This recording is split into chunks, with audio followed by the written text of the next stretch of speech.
இளையராஜாவுடைய இசை எக்காலத்திலும் எப்பொழுதும் எல்லாருக்கும் ஏன் பிடிக்குன்னா அவருடைய பேர்லேயே இருக்குது இளையராஜான்னு. அதுக்குண்டான விரிவாக்கம் நான் சொல்கிறேன். ஈனா இசையால், லைனா நேரடியாக அல்லது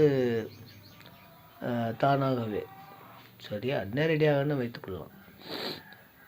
யானா யாரை வேண்டுமானாலும் யாராக இருந்தாலும், ரானா ரசிக்கும், ஜானா ஜாமத்திலும்.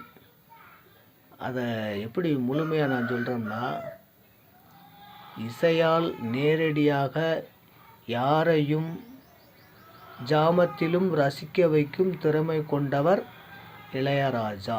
அதுதான் பொருள். நான் இப்போ பார்த்தாலும் இளையராஜா பாட்டே கேட்டுக்கிட்டே இருக்கிறதுனால, அவர் பாட்டை எப்போதும் என் காதில் ஒலிச்சிக்கிட்டே இருக்கிறதுனால இப்படியெல்லாம் எனக்கு யோசிக்க தோணுது. இந்த பகிர்வை உங்களோட பகிர்ந்துக்கணும்னு நான் ஆசைப்பட்டேன். அதனால தான் இந்த வீடியோ நான் போட்டிருக்கேன். இந்த வீடியோ பிடிச்சிருந்தால் லைக் பண்ணுங்கள், ஷேர் பண்ணுங்கள். நன்றி, வணக்கம்.